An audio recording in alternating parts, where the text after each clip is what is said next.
The laughter hit before the words did. It was that kind of laughter, sharp, too loud, full of wine and false cheer. The chandelier shimmered above us, scattering light like shattered glass as I raised my drink and smiled at the faces around the table. I told Daniel, I teased, voice lilting, that if he doesn't start taking me out more often, I'll just get myself a new husband. The group erupted again. Laughter, clinking glasses, the background hum of music from the Bluetooth speaker. Everyone chuckled. Except Daniel. He froze mid-motion, his fingers tightening around the stem of his glass. Then slowly he set it down, leaned back in his chair and looked at me.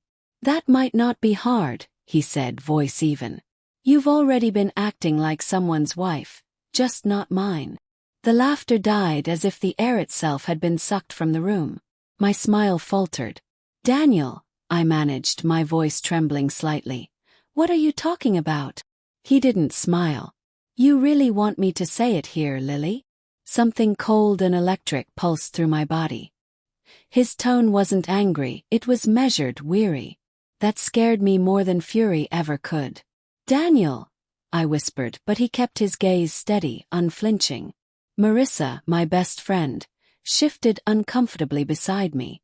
"Hey, maybe let's just—" "No," Daniel cut in. "She wanted to make jokes at dinner. Let's tell a real story." The air thickened. I could hear my heartbeat in my ears. And I knew exactly which story he meant. The affair. If you could even call it that. One stupid night, blurred by too much wine and loneliness that had grown too familiar. A work retreat. A long conversation that became a confession, then a mistake. Daniel's voice sliced through the silence. "Do you remember the company trip in February, Lily? The late-night meeting with Andrew?" My chest constricted. I do," I stammered. He nodded once. "It didn't end in the conference room, did it?" Marissa gasped.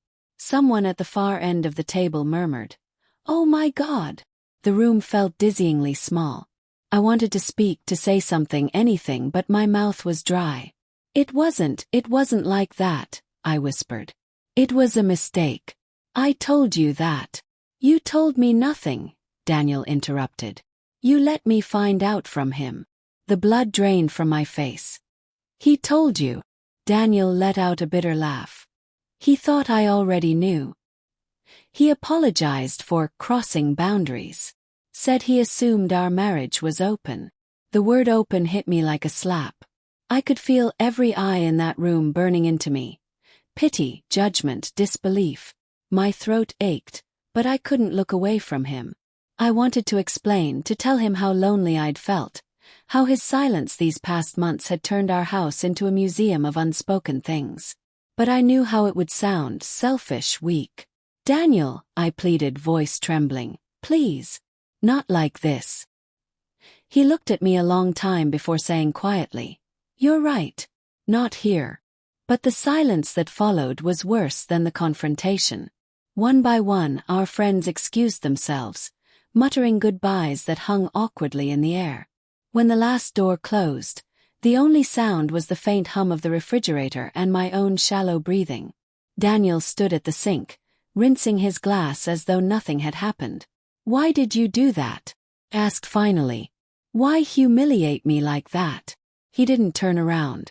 "Humiliate you?" His voice was calm. "You did that yourself. I just stopped pretending." The words burned, not because they were cruel, but because they were true. I walked closer, the soft thud of my heels echoing against the tile. "It was one night," I said desperately. "I thought if I ignored it, it would just disappear." He turned then, eyes red-rimmed but steady. "You're smarter than that, Lily. You know things like that don't disappear." I started to cry, quietly at first. I didn't love him. I never did. He looked at me for a long time, and for a fleeting second I saw the man I had once fallen in love with. The one who danced with me barefoot in the kitchen, who painted our bedroom walls at midnight because I couldn't decide on a color.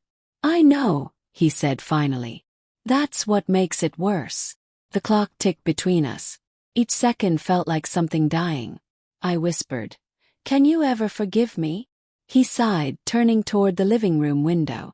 The street outside was quiet, washed in yellow light. When I found out, he said softly, I didn't confront you right away. I wanted to see if you'd tell me yourself. I waited every day, hoping maybe you'd look me in the eye and choose honesty. Tears blurred my vision. And when I didn't, he looked back at me, face hollowed by disappointment. I realized the marriage I was fighting for didn't exist anymore. The words shattered something inside me. He took his coat from the chair. I reached for him instinctively. Daniel, please. Don't go. He shook his head. You made a joke tonight, Lily. I just told the truth. Now everyone knows the difference. When he left, the sound of the door closing echoed through the house like a final heartbeat. I stood there, surrounded by the remnants of laughter that had curdled into shame. Half-empty glasses, flickering candlelight, the faint smell of roasted garlic and wine that suddenly made me nauseous. I walked to the mirror above the fireplace and stared at my reflection. My mascara had smudged, my lipstick faded, but that wasn't what struck me. It was the emptiness. The way my own eyes looked like a stranger's. In that moment, I understood something I'd been running from. Betrayal doesn't always come from someone else. Sometimes it starts with betraying yourself, your values, your love, your truth, and pretending you can hide from it. The silence pressed in, thick and unforgiving. And for the first time in years, I couldn't recognize the woman staring back at me. Not because she had lost her husband, but because she had finally seen what she'd become.